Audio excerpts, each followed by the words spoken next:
नमस्कार, स्वागत है आपका संवाद 365 देख रहे हैं आप। आपके साथ मैं हूं दिग्विजय सिंह चौहान।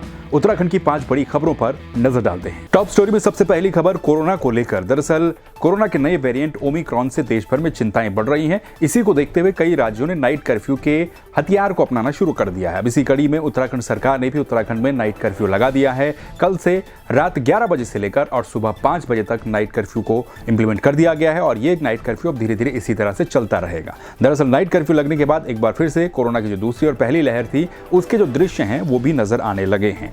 दरअसल ओमिक्रॉन वेरिएंट की बढ़ती चिंता को देखते हुए अलग अलग प्रदेशों में सरकारें इस तरह से कदम उठा रही हैं। उत्तराखंड सरकार ने भी कोविड-19 के खतरे को देखते हुए 27 दिसंबर से अग्रिम आदेशों तक, यानी कि आगे जब तक नए आदेश नहीं आ जाते तब तक नाइट कर्फ्यू को लागू कर दिया गया है और प्रदेश में अब रात को 11 बजे से सुबह 5 बजे तक नाइट कर्फ्यू प्रभावी रहेगा। मुख्य सचिव ने इस संबंध में आदेश भी जारी किए हैं और ये भी बताया गया कि नाइट कर्फ्यू में जो आवश्यक सेवाएं हैं उनको छूट रहेगी, जो स्वास्थ्य सेवाएं हैं उनको छूट रहेगी जिस तरह से पहले रहा करती थी, और बाकी इन सेवाओं को छोड़कर बाकी सब लोगों को अनुमति नहीं होगी रात को 11 बजे से और सुबह 5 बजे तक लेकर। इसके अलावा भी कोरोना के बढ़ते संक्रमण की रोकथाम के लिए कई तरह के प्रयास किए जा रहे हैं, जैसे कि एसओपी का पालन करवाया जा रहा है, मास्क वगैरह को सार्वजनिक स्थानों पर अनिवार्य किया गया है और लगातार इसकी मॉनिटरिंग भी सरकार के द्वारा की जा रही है। बात ओमिक्रॉन के नए वेरिएंट को लेकर, तो दरअसल उत्तराखंड में नाइट कर्फ्यू तो लगा दिया गया, लेकिन इसके अलावा उत्तराखंड में कोरोना के नए वेरिएंट ओमिक्रॉन के 3 नए मामले भी दर्ज किए गए हैं।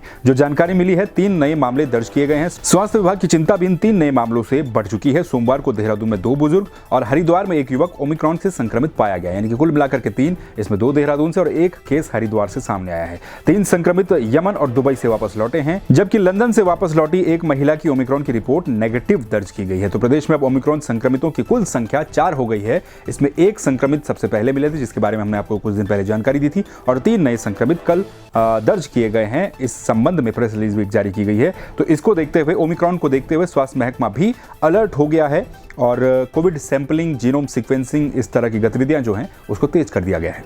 बात करते हैं उत्तराखंड की सियासत को लेकर, तो दरअसल 30 दिसंबर को प्रधानमंत्री नरेंद्र मोदी का दौरा उत्तराखंड का होना है। प्रधानमंत्री नरेंद्र मोदी कुमाऊं क्षेत्र के हल्द्वानी में एक चुनावी रैली को संबोधित करने यहां पर पहुंचेंगे। प्रधानमंत्री नरेंद्र मोदी की इस रैली के संबंध में तमाम तरह की तैयारियां तेज की जा रही हैं। सुरक्षा व्यवस्थाओं का जायजा लगातार लिया जा रहा है क्योंकि सुरक्षा व्यवस्थाएं चाक चौबंद की गई हैं और सुरक्षा को लेकर पुलिस प्रशासन और एसपीजी टीम की एक बैठक भी संपन्न हुई। सुरक्षा को लेकर इसमें चर्चा की गई, हेलीपैड का भी निरीक्षण किया गया, ड्रोन से नजरें रखी जाएंगी, संदिग्ध लोगों पर भी नजर रहेगी। आपको हम बता दें कि प्रधानमंत्री नरेंद्र मोदी चुनावी बिगुल फूंकने उत्तराखंड आ रहे हैं। पहली रैली वो देहरादून में कर चुके हैं, दूसरी रैली उनकी हल्द्वानी में होगी। बीजेपी की अपनी यात्रा भी पूरे प्रदेश भर में इस दौरान चल ही रही है। प्रधानमंत्री हल्द्वानी पहुंचेंगे तो यहां पर करोड़ों रुपयों की योजनाओं का लोकार्पण और शिलान्यास भी किया जाएगा। इसके अलावा कुमाऊं में जो एम्स खोला जाना है उसका शिलान्यास भी किया जा सकता है। वहीं मुख्यमंत्री पुष्कर सिंह धामी से मुख्यमंत्री आवास पर बॉलीवुड के सुपरहिट गायक जुबिन नौटियाल और उनके पिता रामशरण नौटियाल ने मुलाकात की। उनके नेतृत्व में बड़ी संख्या में जौनसार बाबर के युवाओं ने मुख्यमंत्री से भेंट की और युवाओं ने नवीन चक्राता टाउनशिप विकसित करने को लेकर जो 2 करोड़ रुपए की धनराशि टाउन प्लानिंग विभाग को उपलब्ध करवाई गई है उसको लेकर के मुख्यमंत्री का आभार भी व्यक्त किया है। तो रामशरण नौटियाल के नेतृत्व में और जुबिन नौटियाल के नेतृत्व में जौनसार बाबर के तमाम युवा यहां पर पहुंचे थे। मुख्यमंत्री का आभार उन्होंने व्यक्त किया। इस दौरान मुख्यमंत्री पुष्कर सिंह धामी ने यह कहा है कि जो नवीन चक्राता टाउनशिप है उसको पुरोड़ी, नागठात, लखवाड़ से यमुना नदी तक विकसित किया जाएगा।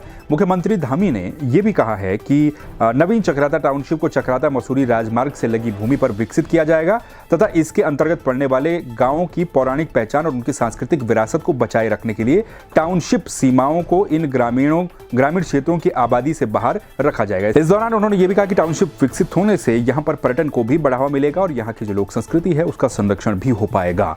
तो ये मुलाकात की है और जुबिन नौटियाल और रामशरण नौटियाल के नेतृत्व में सैकड़ों युवा जौनसार बाबर से पहुंचे और मुख्यमंत्री का उन्होंने आभार भी व्यक्त किया। बात कर लेते हैं उत्तराखंड के मौसम को लेकर, तो उत्तराखंड में मंगलवार और बुधवार को बारिश के आसार नजर आ रहे हैं। पिछले कुछ दिनों से उत्तराखंड में जो ठंड है वो काफी ज्यादा बढ़ी है।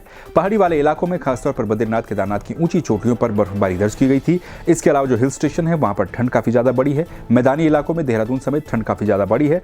अब मौसम विभाग ने अनुमान जताया कि आने वाले दिनों में बारिश हो सकती है। हालांकि इसको लेकर के कोई अलर्ट जारी फिलहाल नहीं किया गया है, लेकिन पहाड़ी इलाकों के लिए एडवाइजरी जरूर जारी की गई है। मैदानी इलाकों में भी 30 दिसंबर से कोहरा छा सकता है और मौसम विभाग के पूर्वानुमान के अनुसार 28 और 29 दिसंबर को कुमाऊं गढ़वाल के पहाड़ी इलाकों में हल्की से मध्यम बारिश की संभावना है और जो 3000 मीटर से अधिक ऊंचाई वाले इलाके हैं वहां पर बर्फबारी हो सकती है। तो यानी कि आने वाले कुछ दिन जो कि नववर्ष की तरफ जहां हम प्रवेश करने जा रहे हैं, तो नववर्ष के मौके पर प्रदेश में ठंड और ज़्यादा बढ़ सकती है। बारिश के साथ साथ ऊंचाई वाले इलाकों में बर्फबारी भी हो सकती है। नववर्ष के लिए पर्यटकों का पहुंचने का सिलसिला भी जारी था, लेकिन फिलहाल नाइट कर्फ्यू को भी ध्यान में रखा जा रहा है। ये थी उत्तराखंड की 5 बड़ी खबरें। इन खबरों को लेकर आपकी क्या प्रतिक्रिया है वो आप कमेंट करके हमें दे सकते हैं। खबरों को देखने के लिए संवाद 365 को आप सब्सक्राइब कर लीजिए। नमस्कार।